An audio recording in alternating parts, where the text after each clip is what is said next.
Right, thanks everybody. I'll just go through a quick introduction. Welcome to SWIC Week. If people have questions during this session, during this 1 hour, please put them in the chat facility. Flora's volunteered to facilitate the questions for us, so we'll get to those at the end of the session. Or I should just jumping back a slide. My email address will be at the back, but of course the SWIC website has contact details as well.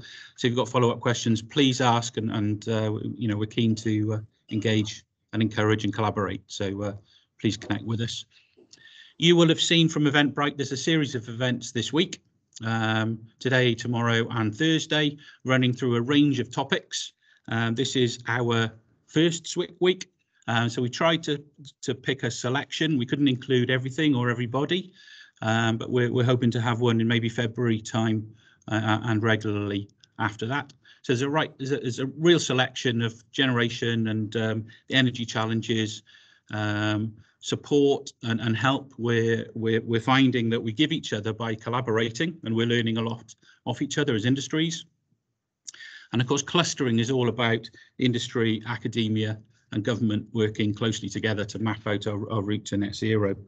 I'd also like to thank Kath at Front Door Communications for putting a lot of work into developing and pushing us into this event.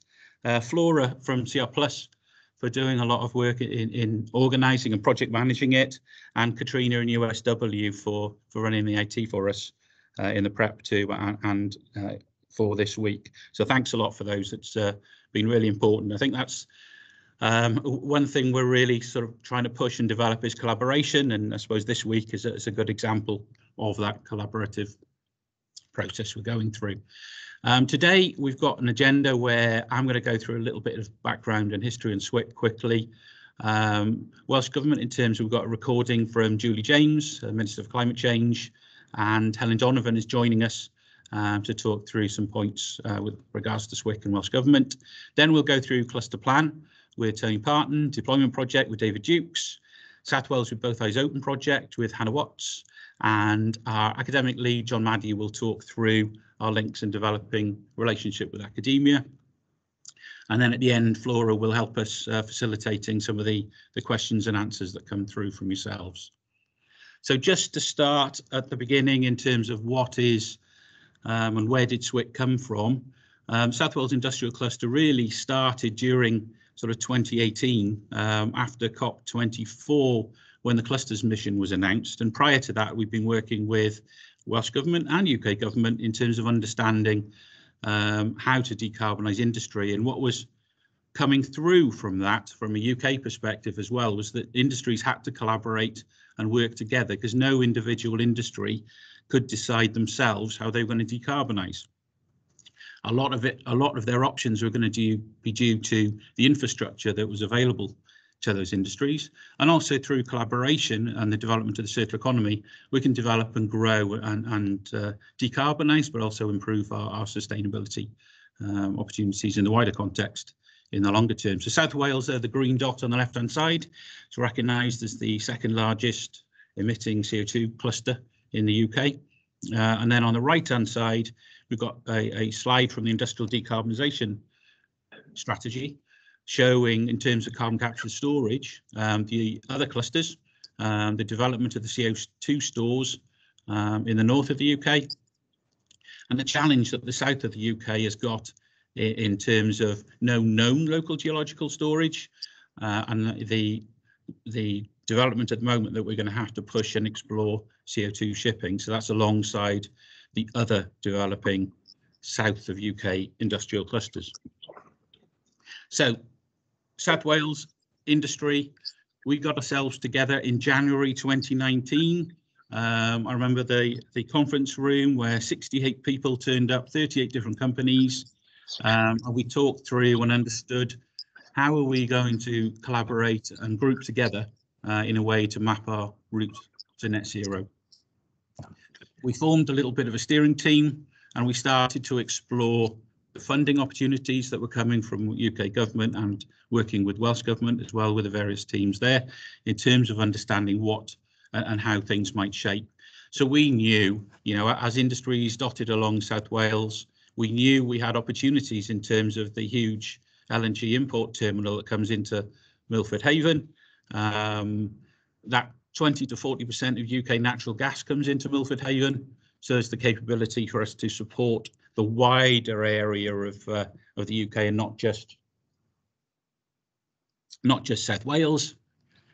And also huge tidal range, huge floating offshore wind capability, but of course onshore wind and solar as well. So we knew we had those opportunities to help us decarbonise, but also we knew we had the challenge of no known local geological storage of CO2. So, you know, sort of finding local areas of local options, and maybe carbon capture utilisation plays a bigger part for us, but also the need to explore and develop CO2 shipping as an option for the way for us to come together.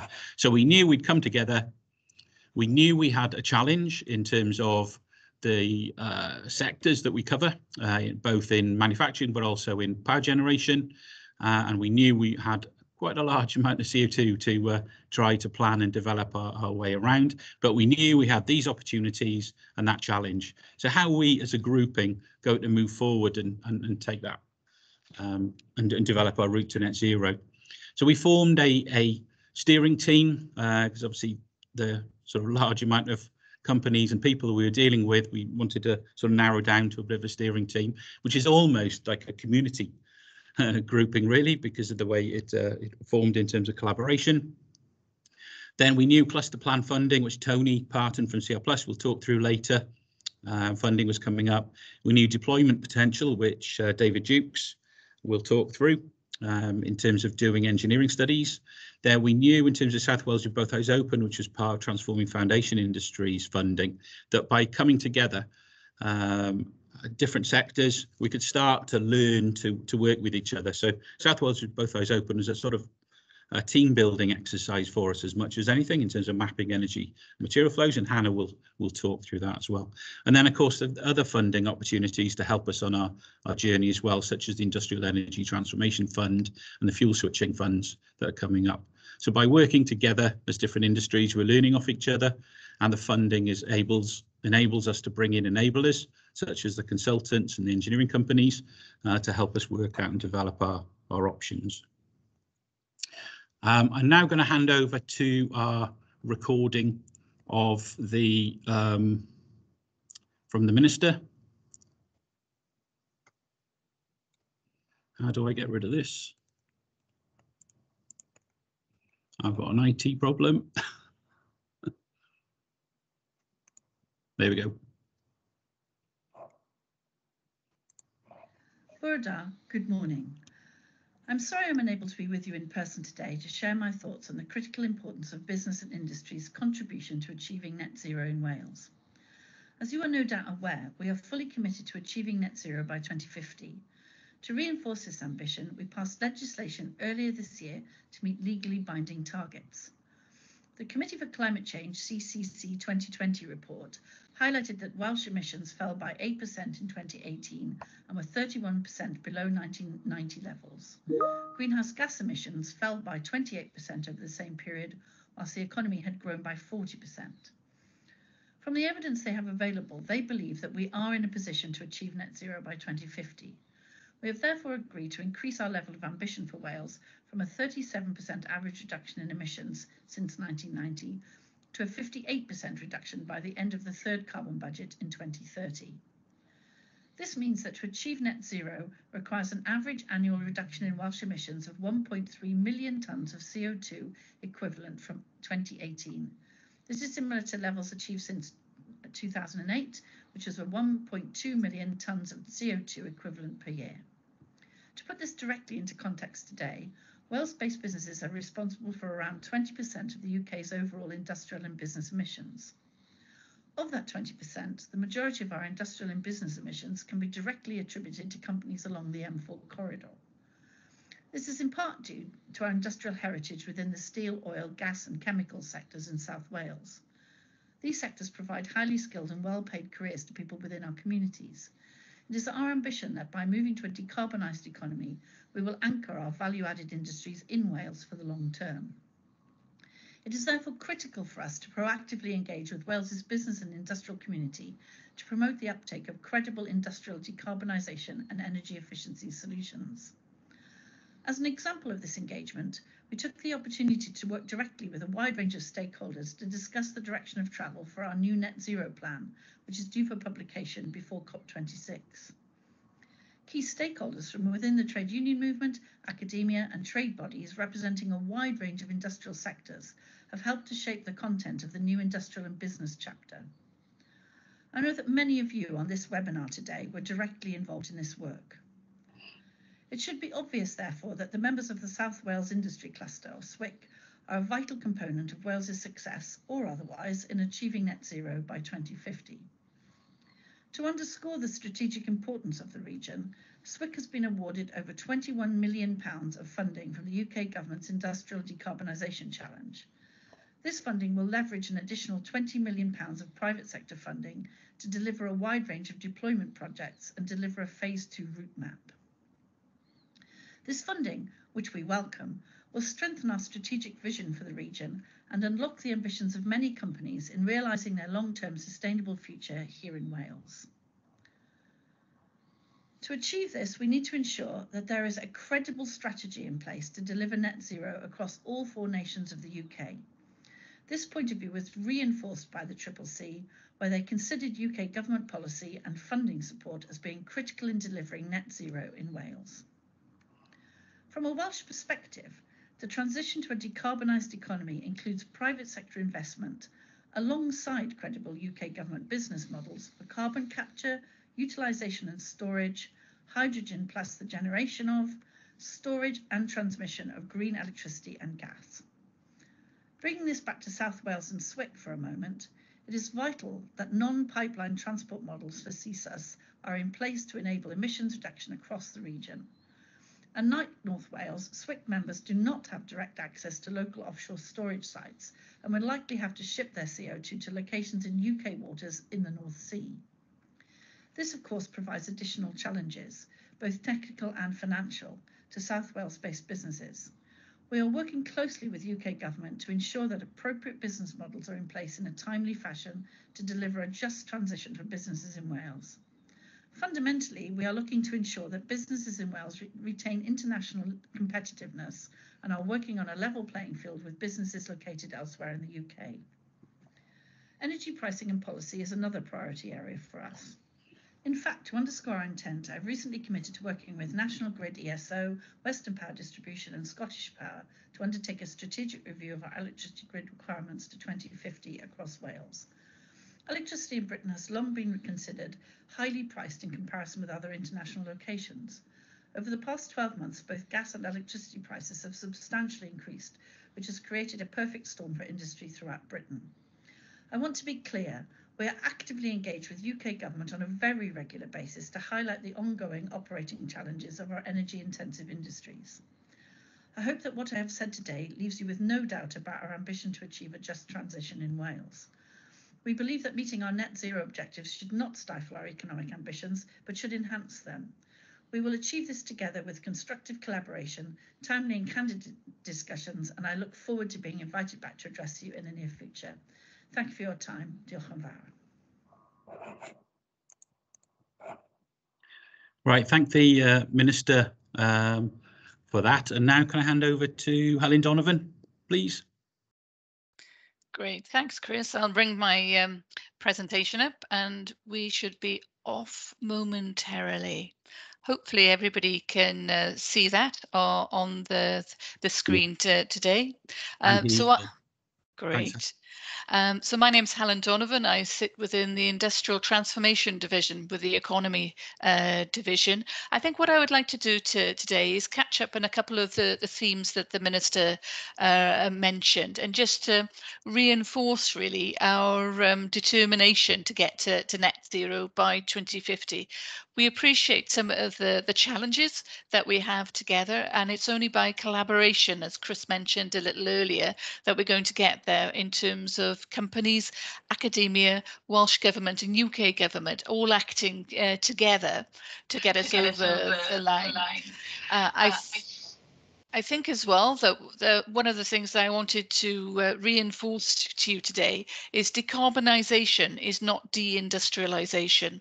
We are really firmly committed to bringing the industries that we have today that are really high value, providing a lot of opportunity to people within the local communities. And if we can take them on a journey with us, that would be fantastic, and that to actually keep those sort of positions in place really.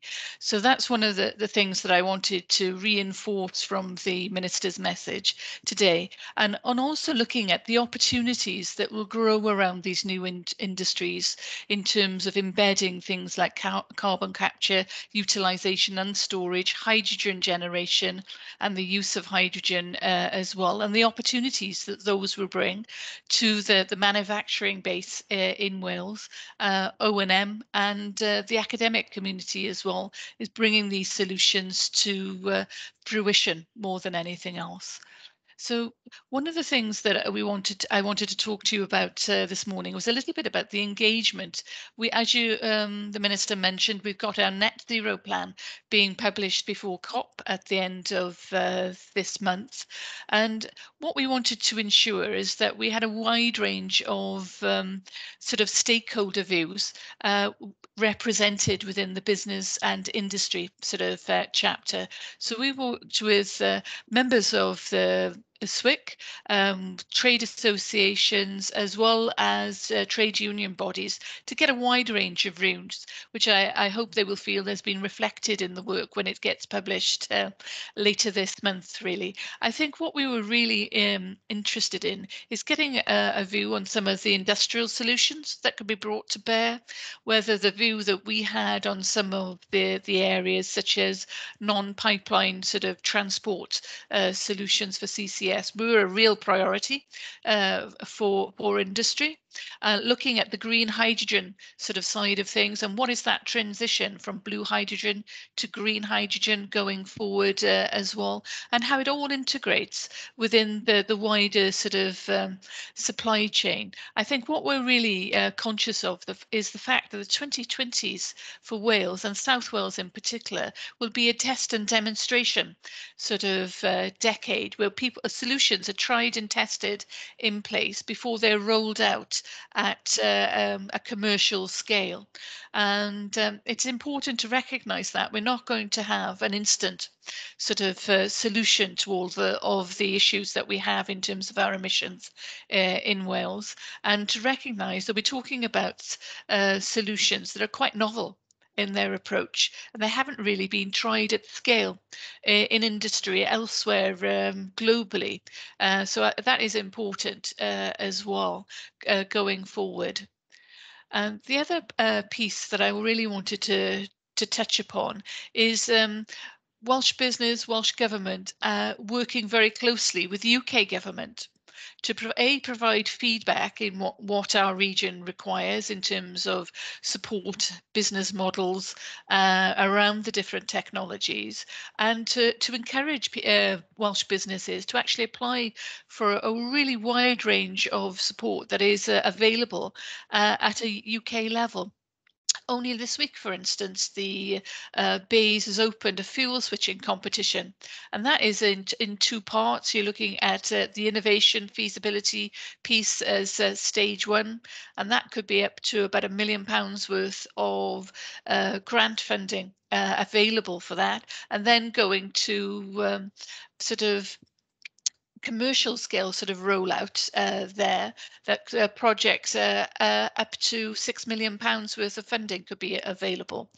But the thing that I really wanted to mention to you this morning was the Industrial Energy Transformation Fund, which I think is probably the main lever that we have in the England, Wales and Northern Ireland at the moment to actually look at large-scale energy efficiency and industrial decarbonisation sort of projects. So I would recommend that people check this out. in terms of what is available. It's available across a number of different manufacturing and industrial sectors. It even includes data centers as well, because of their high energy usage there, to find out what is available. And I know later on in the program, later in the week, there will be a section looking at this particular fund and some of the other funding mechanisms as well that is available. So I would urge you to have a good look at that, as well as some of the work that UK government is doing around CUS business models and the cluster sequencing. We're very concerned at the moment that they seem to be focusing very much on a pipeline model. From a North Wales perspective, that is a great sort of opportunity for North Wales, doing work with HyNet in the northwest of England. But for other regions of the UK, particularly South Wales, that is not a solution for us. We do not have a close by sort of storage solution for ourselves. So we are actually looking at non-pipeline sort of solutions. So we're working very closely with BEIS there, looking for a solution on how that can be brought to the market in a timely fashion, because we don't want a two sort of step solution proposed for the UK when we can work together to try and get everything over the line at a very similar sort of time scale.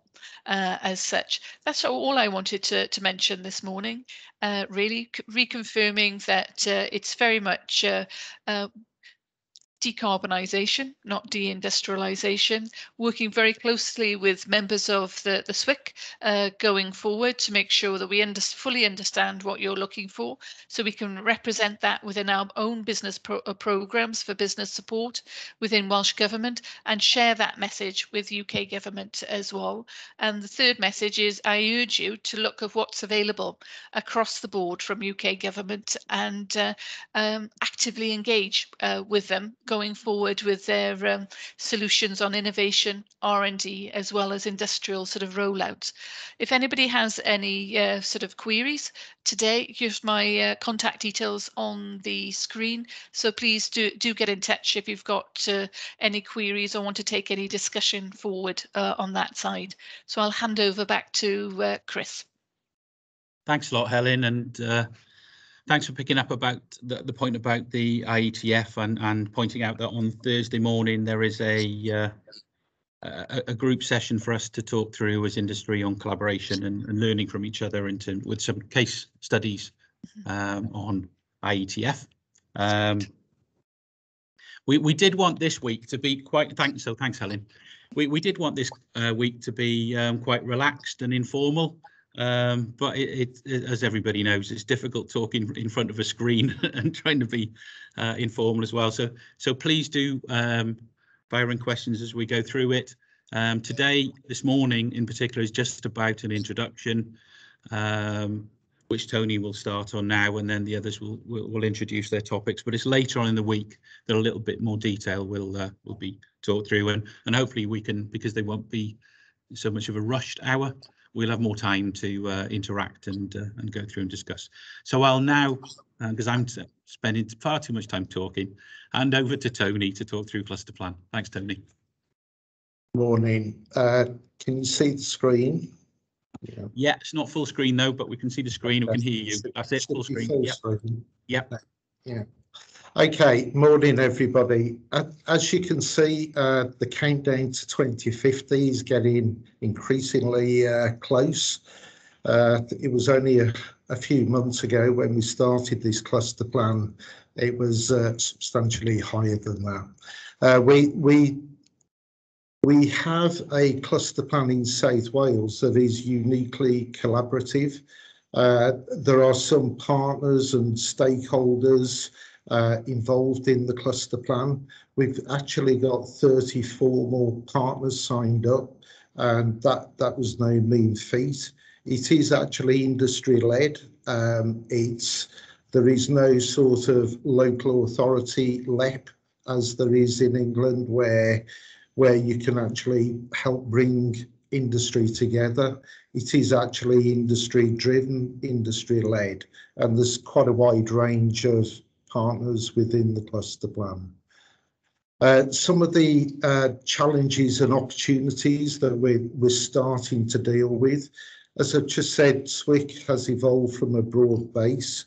There was no direct funding to help set it up, so in actual fact that's probably worked to our favour in the early part. Didn't seem like it initially when we were trying to come together, but in actual fact we have focused on meaningful outcomes, not just sort of wasted time networking or collecting in the wrong ways.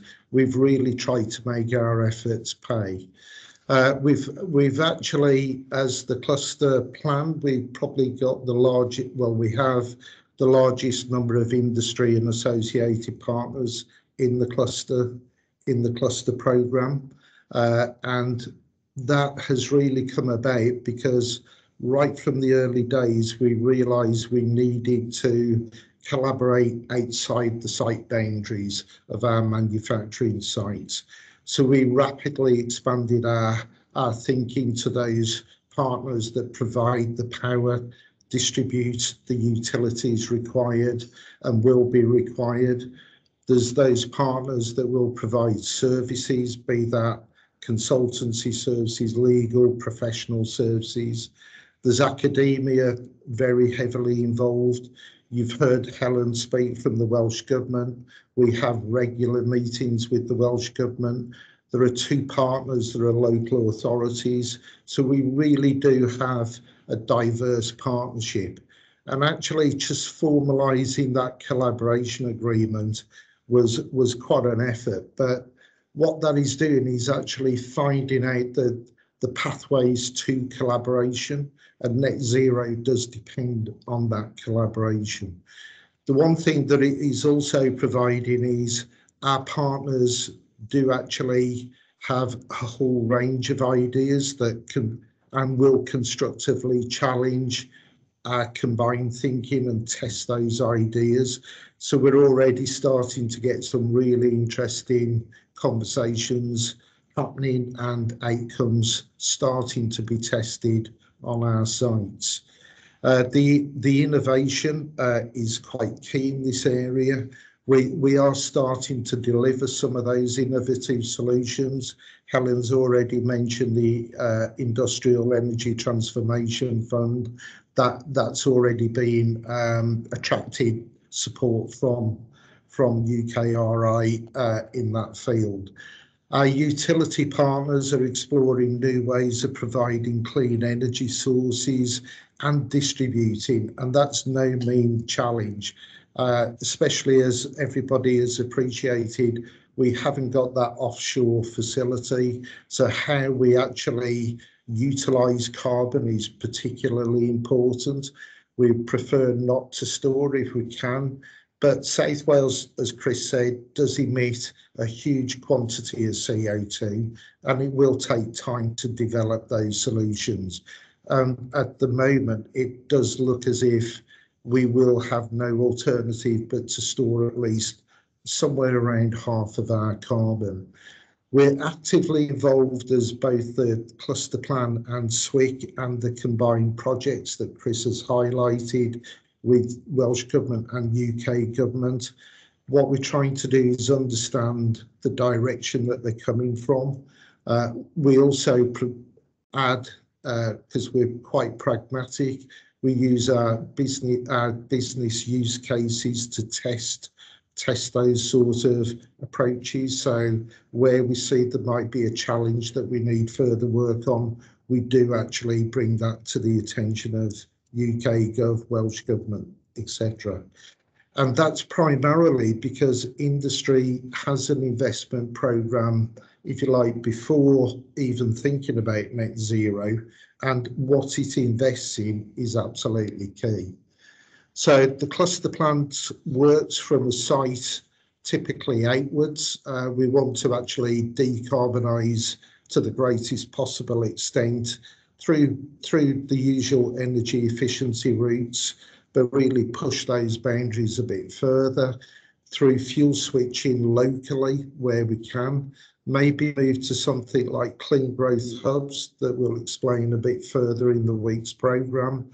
We then move that to mini clusters where we've got several of these clean growth hubs, probably around, say, the Milford, Pembroke area, where there's quite a lot of opportunities out that way. And what we're thinking about is how we join all those up. So it is a progressive programme, basically. The project has been going now 7-8 months. The consists of 13 work packages, which broadly cover the subjects that are covered over this 3 days of events.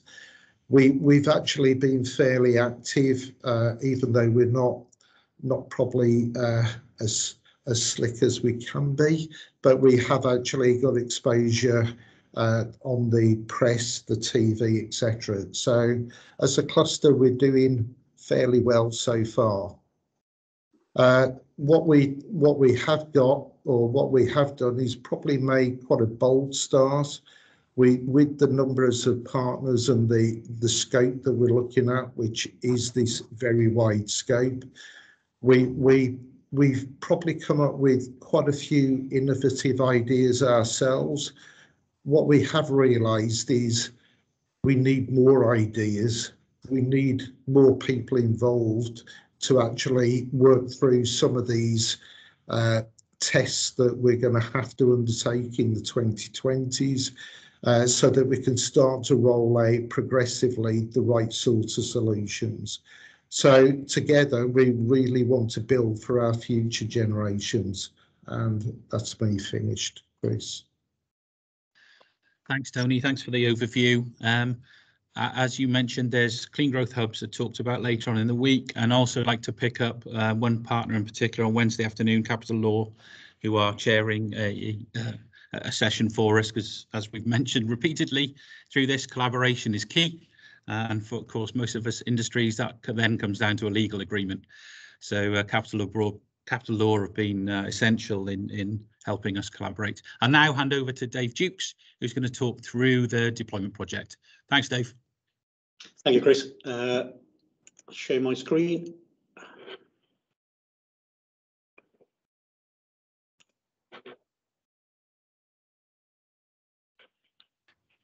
Full screen.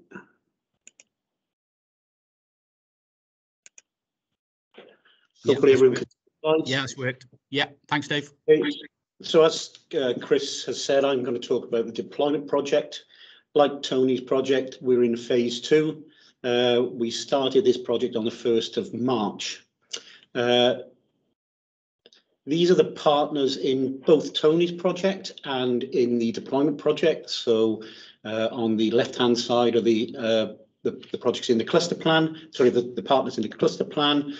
And on the right-hand side, in the slightly smaller, there's the partners in the deployment project. And as you can see, there's quite an overlap between the two projects, which is very helpful with regards to the collaboration elements of the project. So deployment project, it's a UK government-funded project. The total project value is £37.6 million. That's £20 million of Innovate UK and UKRI funding, and then there's £17.6 million of industry match funding. The overall project is a duration of 36 months, and lot of what we're basically covering is feasibility and engineering design studies, which will lead to financial investment decisions, and we're hoping to have at least one project which should be completed by 2025. As it says at the bottom, if all of the SWIC deployment projects are fully implemented, this will require an investment of over £3.5 billion into South Wales. So these are the examples of some of the projects. As I said, we've got a CapEx support for energy efficiency schemes for one of our partners down in Milford Haven. And we're doing a lot of engineering studies around mass blue hydrogen production, not just at Milford, but actually along the whole of the South East Wales coast. Carbon capture utilisation of storage technologies, as mentioned by both Chris, Helen and Tony. Storage and transportation of CCUS is key because we don't currently have any sequestration sites local to the South Wales coast. We're also not just looking at production of blue hydrogen, we're looking at solar energy to green hydrogen and ammonia production at scale, as well as the decarbonisation of imported LNG to blue hydrogen with CO2 capture and shipping. We're also working with different industries for fuel switching and process efficiency and cleaner electricity production for through the use of blended hydrogen, blue hydrogen initially.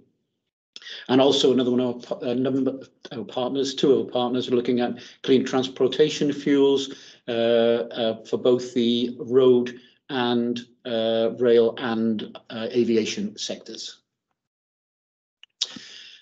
As alluded to earlier, Hydrogen Gateway for Wales is down in Milford Haven. I mean, it is a key input to not just not just to South Wales, it is a UK supply point. It has a capacity for up to 30% of the UK natural gas through the port in Milford Haven, but is also an entry point into the local distribution network, which would allow us to put blended hydrogen through the local gas distribution network, which is currently operated by one of our partners, Wales and West Utilities. And again, there's more about this further into the week. We're also working with partners and interested in the potential for floating wind and tidal and how we can integrate that into production of in cleaner electricity, but also potentially into hydrogen and ammonia. Again, as we were just alluding to, transport and shipping, a key to what we're doing in South Wales. It's no good just capturing the carbon if we've got nowhere to put it, and it's key that we develop the transportation and shipping options alongside the industries that are currently looking at how they might capture carbon. So we look the advantages of that for ourselves in Wales is that we have the option of potentially going to any of the storage in the north, off Scotland, off the northwest, northeast, or in fact off Norway as it currently is, and so that gives us resilience. So if one of those has a problem, we have the options once established to be able to transport our CO2 to a number of different facilities. Developing a shipping option obviously allows us also to ship hydrogen from production of blue hydrogen initially, but potentially to be feeding that down into the southwest and possibly around to the south, around Southampton. As it says there, net zero for the south of the UK, CCS is absolutely essential. And we have the opportunity through the 5 ports which are in South East Wales, running from Swansea to Newport, and also the Milford Haven Deepwater Port, plus the Deepwater Port at Tata's facility in Neath Port Talbot, to provide both local and deepwater ports to ship further afield. In summary, we're off to a great start in both the cluster plan and deployment projects. We have good engagement with BEIS, Secretary of State for Wales Office. We have good engagement with Welsh Government departments, regions and local authorities. And that is key to the success. Stakeholder engagement is a key part of both the deployment project and the cluster plan project, and SWIC generally. We're developing the vision. Our aim is to maintain and then build on the opportunities for jobs. Very quick run through what we're doing in deployment, and I will now hand back to Chris. Thanks, David. And as you mentioned, later on in the week, we pick up a few of the topics talked through in a bit more detail. Just to point out a fact that I know CCS is coming through as a strong message this morning, and just make the point that that is because it's new for us. It does get a focus of attention, but we're working on, of course, conducts and avoidance first, and all the opportunities we can take up and explore to avoid emitting CO2. And on that point, I'll hand over to Hannah to talk through South Wales with both eyes open. Thanks, Chris. I'll just share my screen now.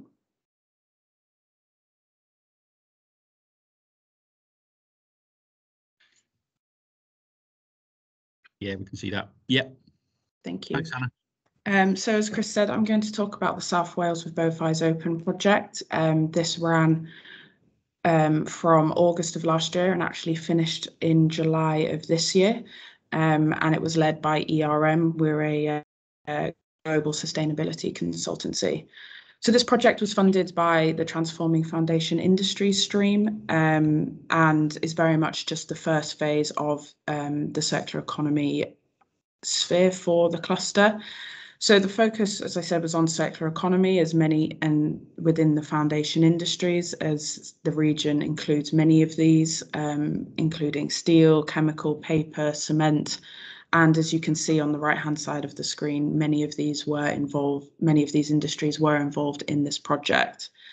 The graph is just showing the different elements where industry can help contribute to a circular economy, and many of these were explored as part of the project. So the aim was to support the development of a sort of clean growth future for the region, touching on aspects of the decarbonisation stuff that David and Tony have spoken about. But we were focusing more on contributing to an integrated material resource and energy efficiency vision for the region, and help to remove barriers for effective cross-sector collaboration. As many people have touched on, this is key for the success of the cluster and for us to achieve our circular economy and decarbonisation aims. So as part of the project, the main aim was just to get the right people around the table and start these conversations, make sure industry were in touch with each other so that they can share learnings and opportunities, and we can progress these things collaboratively. But we also did map energy and material flows, and by doing this, looking at both the flows in and out of industry as well as outside of their boundary, it was possible to begin to understand what opportunities there are to utilise waste, byproducts and waste energy. As I said, we either within the site boundary to improve efficiencies or to become self-sustainable, or to utilise it outside of the site boundary to feed into adjacent industries, for example, or other commercial buildings and processes. And this was done by our partners. So Sexton Materials Research led the material side, CR Plus led the energy side, and then we also had Capital Law involved on the legal side. So this project has ended. So we are currently just developing a report of our findings, but I thought I'd just give you an overview of what was found. So as part of the materials, there were a number of areas, 16 or so areas, which were identified for further investigation on the different sites, looking at ashes and slags, scrap, chemicals, sludges and slurries, contaminated products, as well as dusts and fumes. And given the time frame of the project only being 12 months, we did very much focus on these problematic materials on the sites.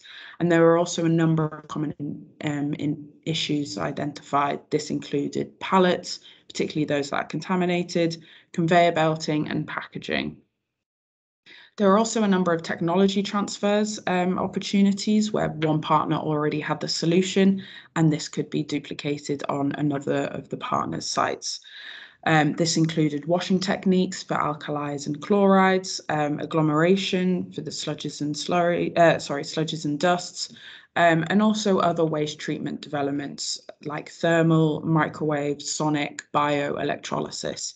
We're looking at solutions that not only benefit one site, but can be a collective benefit for everyone in the region.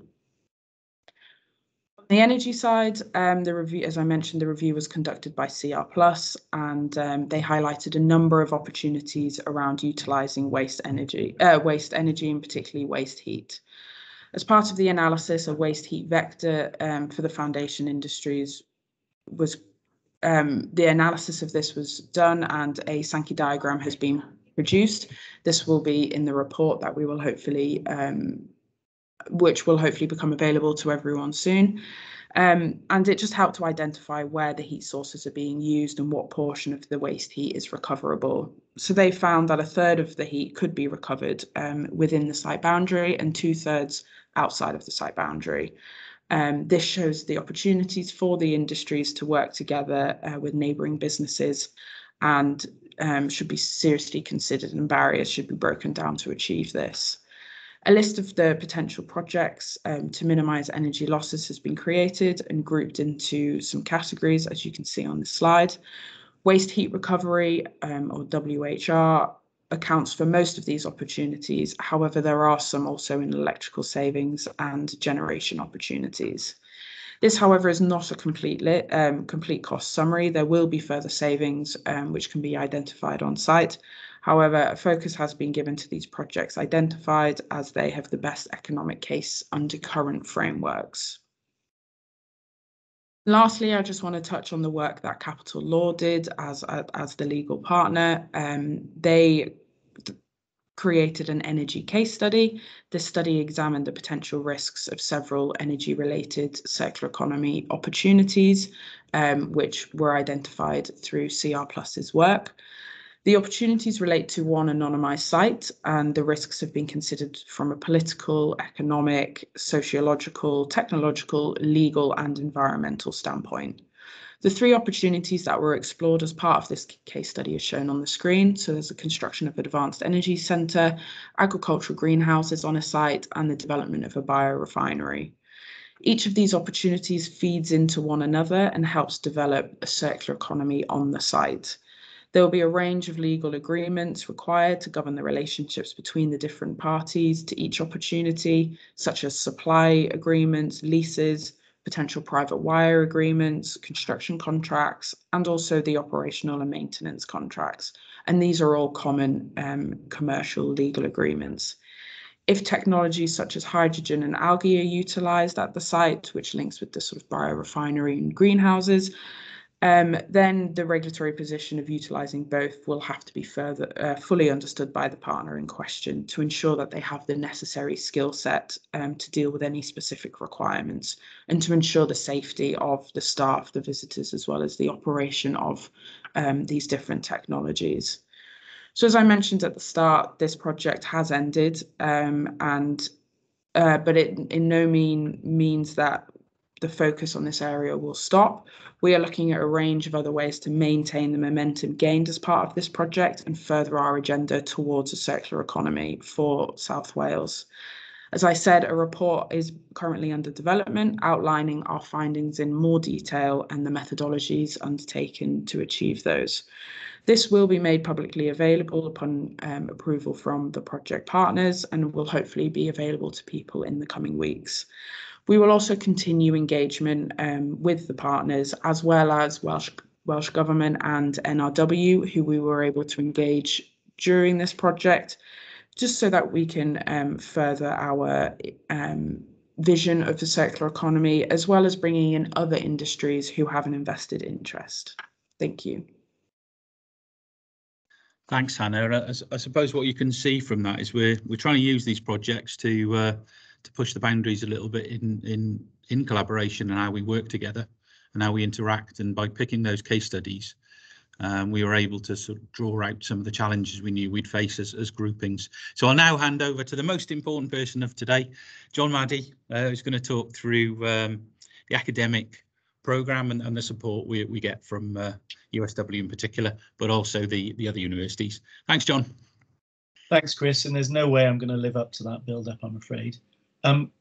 Just check. Can you see my presentation screen properly? Yeah, okay? And can hear you fine as well, John. Can see you and hear you. Thanks. Thanks, Chris. So yeah, so I'm going to talk through the academic support to the South Wales Industrial Cluster For those who don't know me, I'm the director of the University of South Wales Hydrogen R&D Centre. I'm also the academic lead for the cluster, and effectively what that means is it's my role to try and mobilise the forces of academic research to support our industrial partners in their mission to achieve decarbonisation. And I'll explain and describe some of the projects that are already ongoing and some of the things that are about to kick off to address that. Just a little bit first about the organisation that I'm representing here. So the Hydrogen Centre is part of the University of South Wales Sustainable Environment Research Centre. We're a multidisciplinary group that works on a range of key energy and environmental issues, and we combine a whole series of disciplines in achieving that. And we've got a lot of both academic but industrial expertise as well.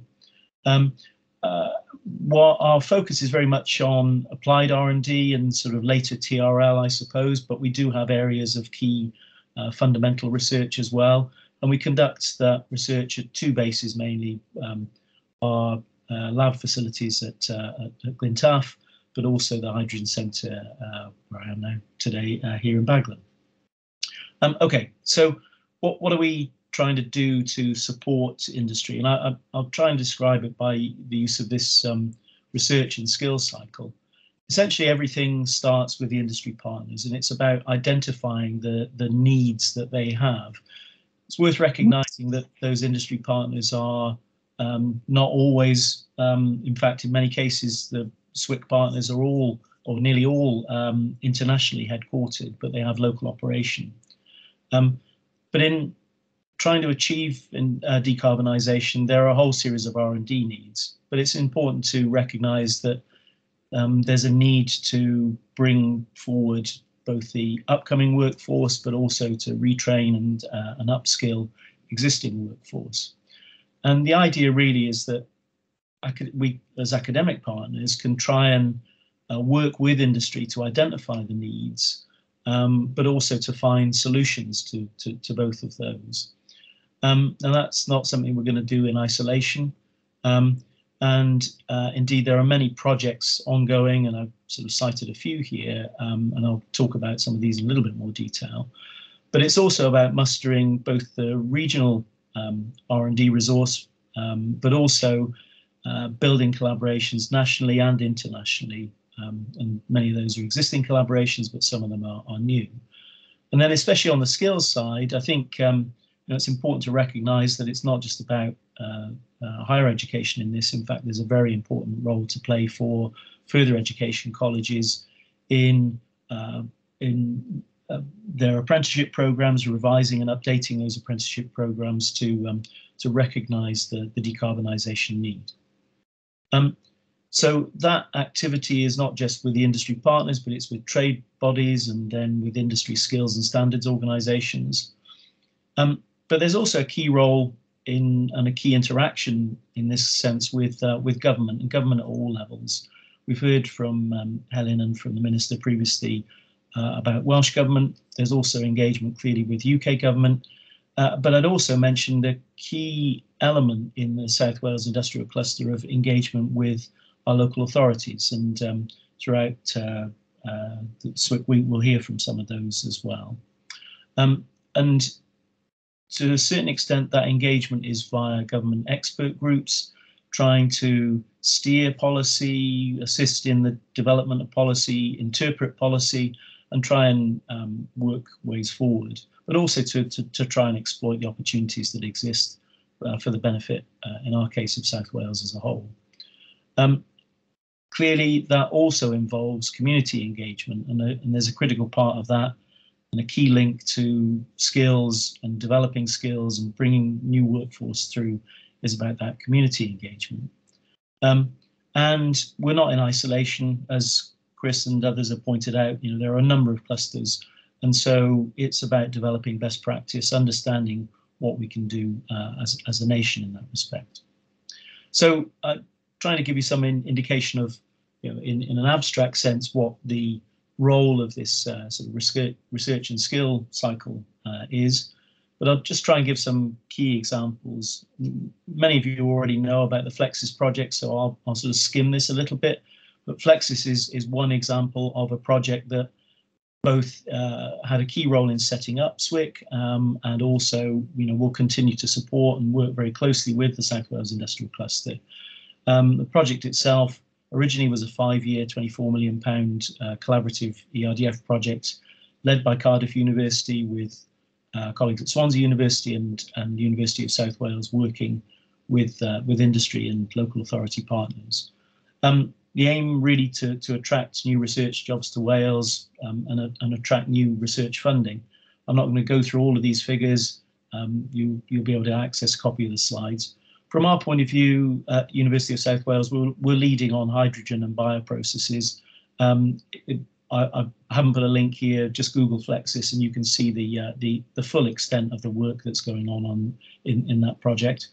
And I'm pleased to say that the project's extended and will be running until March 23 on Flexis, on the Flexis project itself. I'm also going to mention the RICE project, Reduced Industrial Carbon Emissions project, that we're a partner with. It's led by Swansea University, and we're working as a partner with Swansea on that. And again, the aim here is to work with Welsh industries to reduce carbon dioxide emissions. And there's a strong thread of RICE developed pilot activity going on at both Swansea and our own university, and indeed on industrial sites that are trying to demonstrate the benefit of certain key new technologies to achieving industrial decarbonisation. Again, USW focusing on hydrogen and aspects of bioprocessing to achieve that. And an example that I'll just give you quickly. This is work that's initially developed through RICE, but we're carrying forward sort of variations on it through IDRIC. There's a key element of potential reduction recovery of hydrogen from steelworks gases, and that could lead to high volume, low cost hydrogen. Potentially looking at Port Talbot steelworks, that might be up to 200,000 tonnes a year from Tata Steel's works, and that would enable CO2 capture as well. And the work that we've been doing is looking at both advanced water gas shift and then a combination of pressure swing and electrochemical purification and compression that enables capture at in a more efficient way than the sort of industry standard, but also then will provide fuel cell grade and high pressure hydrogen available for transport. So just an example. Can I finish you there? Sorry, John, because it's 1:30. Okay. Sorry. No problem. And so I failed as chairmanship. I failed my role as chairman. So I will please take and email questions to me at cwilliams@industrywales.com, or as the others have indicated in their slide packs. During the week, there will be answers and more detail presented on the various topics, and apologies to John. He has got more opportunity later in the week to talk through things as well. So again, please email in questions, and thank you very much.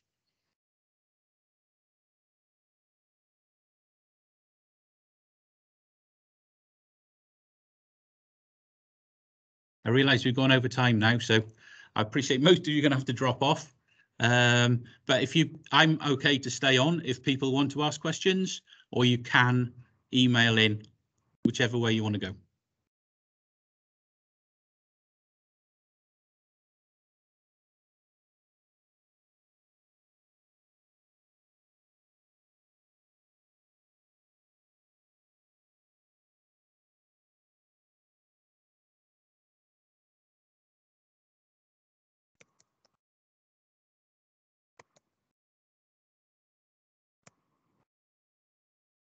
We haven't got any questions coming in through the comments, so.